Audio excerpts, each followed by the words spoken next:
Oi, turma, do livro Porquê da Vida, Leon Denis. A gente vai continuar o capítulo 9, resumo e conclusão. Assim apareceu à humanidade a nova doutrina apoiada, por um lado, nas tradições do passado, na universalidade dos princípios que se encontram na origem de todas as religiões e da maior parte das filosofias. Pelo outro, nos inumeráveis testemunhos psicológicos, nos fatos observados em todos os países por homens de todas as condições.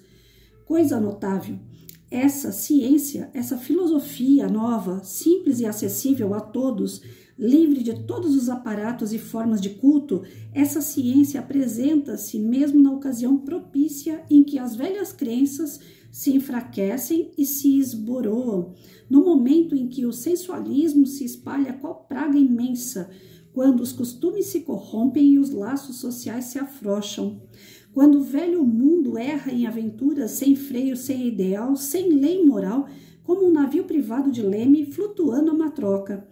Qualquer observador refletido não desconhecerá que a sociedade moderna atravessa uma crise temerosa. Profunda decomposição a corrói surdamente. O amor do lucro e o desejo dos gozos tornam-se dia por dia mais aguçados, mais ardentes. Deseja-se possuir a todo custo, todos os meios são bons para se adquirir o bem-estar, a fortuna, o único alvo que julgam digno da vida. Tais aspirações só poderão produzir estas consequências: o egoísmo inexorável dos felizes, o ódio e o desespero dos infortunados.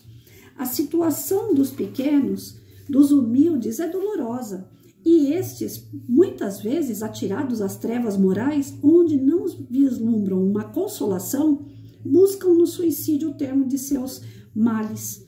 Por uma progressão gradual, o número dos suicidas no ano de 1830 era de 1.500, calculando-se só os da França. Foi se elevando cada vez mais até atingir atualmente mais de 8.000.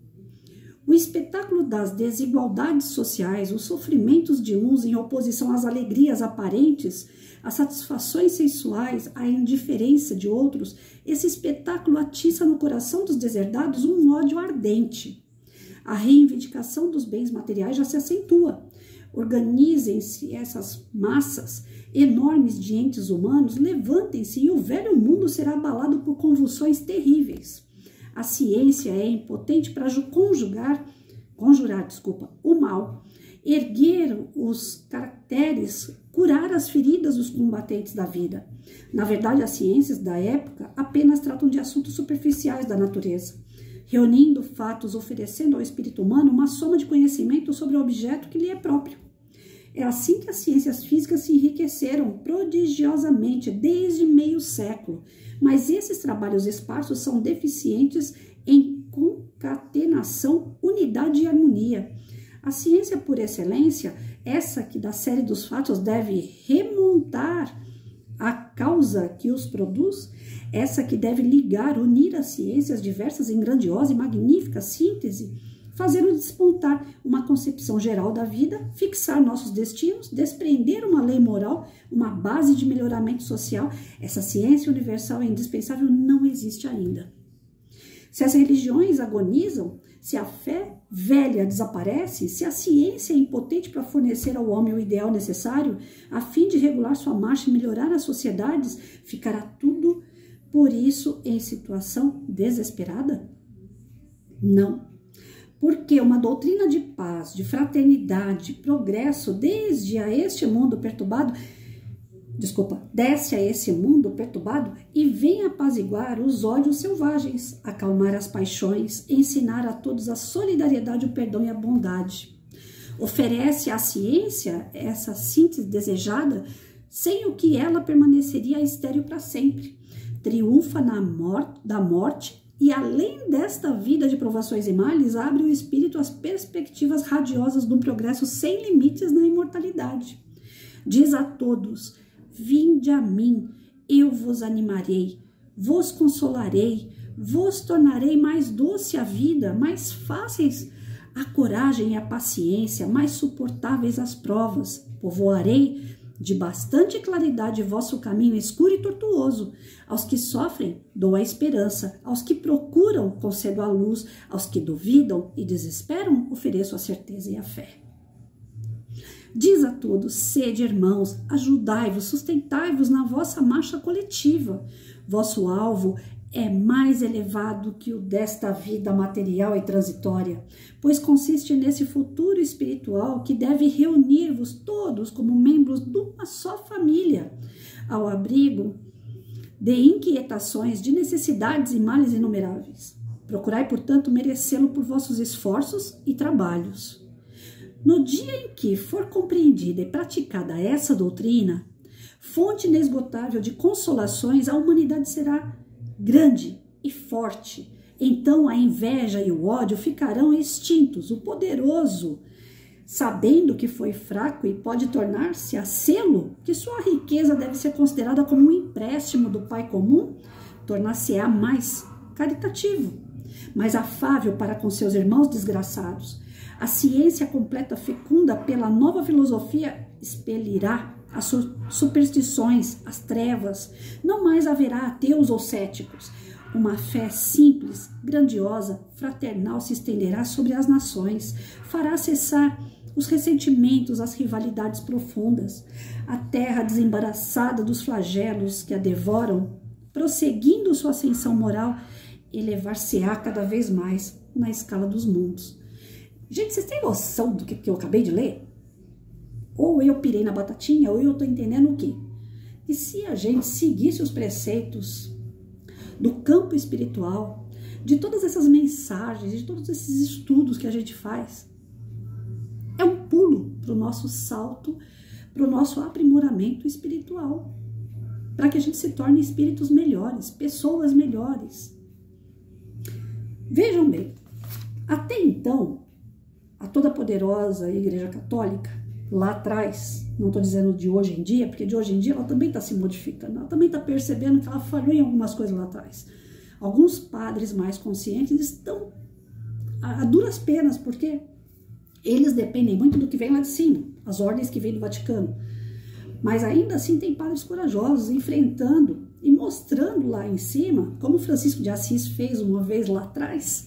Esses padres atuais, eles estão mostrando, peraí, não adianta eu ficar aqui mandando o cara ajoelhar e acender vela. Não é só isso, a fé não é só isso, a fé, ela é em movimento, ela é a prática da caridade. Se você quer ter fé, se você quer ter certeza de algo, você tem que começar a fazer. Não adianta só ficar sentado esperando.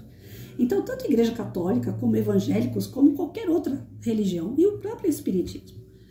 Porque tem muito também de centros espíritas e espíritas que falam e fazer que é bom nada. Na hora que o cinto aperta de um irmão, ele fala que ele não tem condições de ajudar, que ele não consegue ajudar, né? Então, a gente percebe o quê? Que quando a gente pratica de verdade a fé, seja ela qual for, de que doutrina for, a gente está se desvencilhando aquilo que é ruim. Quando a gente está começando a gatinhar aqui e fazer coisas boas em benefício de alguém, nós estamos deixando para trás a maldade, o egoísmo, o orgulho, que são as duas chagas que Jesus tanto fala, que impedem o nosso progresso, que não deixam a gente evoluir. Aqui, lógico, é um livro que fala o porquê da vida, mas dentro de uma codificação, dentro daquilo que os espíritas acreditam. Independente de ser espírita ou não, ele está dizendo o quê? Que está tendo mudanças na parte da religiosidade. E que as pessoas não se contentam mais em ficar sentada, levanta, ajoelha, dá o dízimo, ou coisas do tipo. As pessoas não querem mais isso porque elas se tornam vazias. Se o tal do milagre acontece, viva a igreja. Se o milagre não acontece, elas se desesperam. E corre o risco de perder a pouca fé que elas ainda têm. Tem muita coisa que a ciência não consegue explicar. Porque ela só tem o campo material. Ela só enxerga o material. Quando a ciência se une à parte espiritual, que ela trabalha unida a essa parte espiritual, a ciência ganha força. Aquilo que o homem não consegue explicar aos seus olhos materiais, a parte espiritual acaba completando, ensinando, desvendando aqueles mistérios. Eu assisto aquela novelinha Alma Gêmea, né? Eu coloquei lá na televisão, encontrei essa novelinha. Na época que novela ainda era um modo de entreter a gente e não tinha nada de mais, né? Eu gosto muito de novelinha que tem caipira. Então eu peguei a Alma Gêmea porque tem lá um caipirinha lá que grita lá, ô Mirna, eu adoro aquele caipirinha. Se a novela fosse só ele, pra mim já tava bom. Mas, enfim, tem a parte de um médico lá na novela. E a Alma Gêmea retrata em alguns episódios e algumas cenas o que realmente acontece no campo espiritual e material. Outras coisas é fantasia pura, né? Mas tem aquelas partes que realmente tem a ver.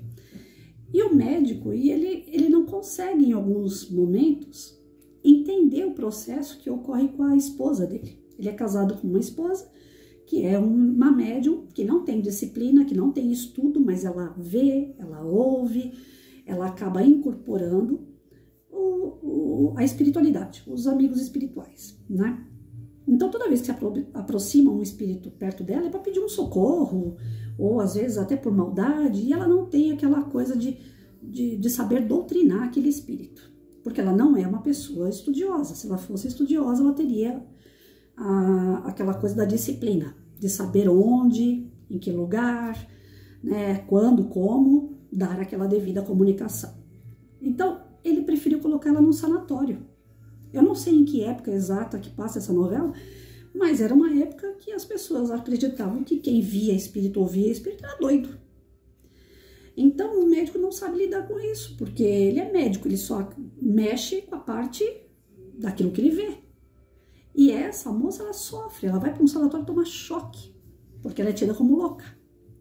Aí quando ela sai e que ele começa a ter dia a dia com ela, né, aquelas vivências do que acontece com essa moça, aos poucos, mas bem pouquinho, porque ele é muito materialista, ele vai percebendo que existe um outro lado, o lado espiritual. Então é esse momento que nós estamos despertando, é esse momento. O homem não acreditava na vida após a morte. Achava que era alguma coisa extraordinária, de outro mundo, os ETs. Cada hora vocês arrumam um nome para isso, né? Agora tá virando moda aí, os OVNIs e... Bom, enfim, extraterrestre é tudo que tá fora da Terra. Se ele é baixinho, gordinho, barrigudinho, cabeçudo, verde, amarelo, a gente não sabe. Mas que existe vida após a morte é fato. Que existe vida fora do planeta é fato. Então, essas vidas, elas vão tomar formas diferentes mesmo, elas não vão ser todas iguais a nós. Nós temos a forma que o planeta exige, uma forma de pele, osso, carne, né? Banha, no meu caso. Então, assim, nós temos a obrigação de evoluir junto com o planeta. E a nossa evolução está atrasada, se a gente for ver. Porque existem mundos felizes, mundos angelicais, e nós ainda estamos no prova e expiação, que é o que eu falei ontem na leitura. A gente vai lá e cai naquela prova, errou, a gente volta e faz de novo aquela prova, errou, volta lá e faz de novo. Porque a gente é cabeçudo, a gente é teimoso. Se a gente acompanhasse as mudanças, as boas novas que vão chegando, se a gente acreditasse um pouco mais na vida e não só na morte, as coisas mudariam. A ciência, a religião, a filosofia, elas devem caminhar juntas. O Espiritismo traz isso. Existem obras, através da decodificação do Allan Kardec, que foi obras que os amigos espirituais ditaram ao Allan Kardec, que ele não era o médium receptor de tudo isso, foram vários médiums que receberam as obras, passaram a codificação para o Allan Kardec, que era um professor, que tinha a manha da escrita, e ele escreveu os livros. Allan Kardec, ele era super materialista, ele não acreditava nas mesas girantes de maneira alguma, ele não acreditava em comunicação com o plano espiritual. Mas ele já vinha de outras existências com essa questão do espírito evoluído. Então, utilizaram Allan Kardec, que já tinha uma bagagem forte, mas a matéria estava segurando ele ali, ele não estava acreditando mais no plano espiritual, porque a matéria era muito forte na vida dele. Ele se tornou um cara que só acredita no que vê, tipo Patrícia, né? E aí ele foi obrigado a ver algumas coisas para ele poder acreditar. Espíritos de toda parte do mundo passaram a escrever para ele. E as escritas eram muito semelhantes. Aí foi onde ele começou a acreditar e estudar profundamente aquilo. E foi onde ele resolveu ajudar a espiritualidade, colaborando com a codificação, né? Livro dos Espíritos, Evangelho segundo o Espiritismo, a Gênese, obras póstumas e assim por diante, né? Então nós, espíritas, nós temos essas obras para estudar. Quem não é espírita também pode pegar essas obras e estudar, porque independe de religião. Às vezes a casa espírita até fala, nós não somos uma religião propriamente dita, porque nós podemos entrar em qualquer lugar. Se tiver um evento numa igreja católica, eu tô dentro. Se tiver um evento na igreja evangélica, eu tô dentro. E isso deveria acontecer das outras partes também. Quando tiver um evento no centro espírita, estejam convidados, vamos lá, vai conhecer a casa espírita. Não tem mal nenhum nisso. Aonde tiver Jesus, lá a gente pode estar também. Todas as religiões, elas levam a Jesus, elas levam a Deus. Cada uma no seu caminho, cada um no seu grau de evolução. Mas a gente não precisa fazer assim, não, eu sou evangélico, então eu só vou na minha igreja. Não precisa ser dessa forma. A gente pode dar as mãos. Eu posso aprender com o evangélico pode aprender comigo que sou espírita. Eu posso aprender com o católico pode aprender comigo que sou espírita. A gente precisa trocar essas figurinhas para realmente ter a firmeza na nossa fé. Não tem problema nenhum o que você acredita e o que eu acredito. Nós podemos agregar um ao outro. Não precisa ser aquela coisa, não, eu acredito isso, e aí eu não quero nem te ouvir, porque senão vai ferir aquilo que eu acredito. Eu respeito quem pensa assim, mas é lamentável, porque a gente pode aprender com o próximo. A gente pode crescer com o próximo. E isso é muito bom. Essa troca de figurinha é ótima.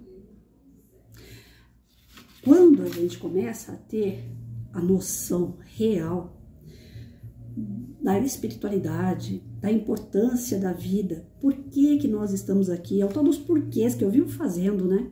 Eu acho que eu não estou tão errada nessa parte. Tudo eu fico, por quê? Por quê? Mas por que acontece isso? Né? Por quê? Se me convencer, eu estou dentro. Se não me convencer, eu estou fora. Façam isso. Se perguntem por quê. Por que tem uma tragédia que mata 10 mil pessoas num dia? Por que tem uma catástrofe que leva 10 casas? Dessas 10 casas tinha 20 pessoas, uma ficou viva, 19 morreram. Por quê? Por que num acidente de avião com 234 pessoas, 3 sobrevivem? Por que um homem, como foi no meu caso, um cara de 33 anos, toma uma bala na aorta, certeira, e morre, e deixa um filho de 8 anos aqui para eu criar sozinha, meu marido? Era um trabalhador, era um policial que salvava a vida, e não pôde salvar a própria vida? Por quê?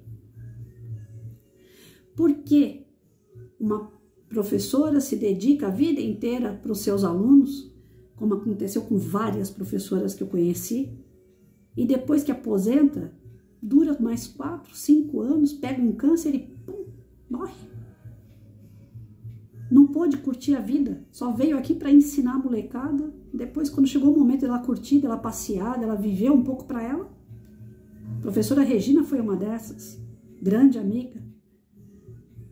Quanta saudade eu não sinto da Regina. Regina passava na porta de casa sempre falando, Patrícia, tá faltando 1 ano para me aposentar. Patrícia, falta 5 meses para eu aposentar. Patrícia, agora já tá perto de eu aposentar. Patrícia, aposentei 2, 3 meses depois, diagnosticada com câncer e morreu. E se dedicou pra caramba pra molecada a vida toda. Então por que pessoas de bem morrem e outras que são ruins, que são terríveis, estão aí? Por quê? Por que Deus deixa ter o pobre e o rico? A gente não tem que se revoltar contra as injustiças, contra as desigualdades. Não, a gente tem que entender o porquê. E o porquê A gente pode encontrar as respostas, se a gente estudar, se a gente se dedicar.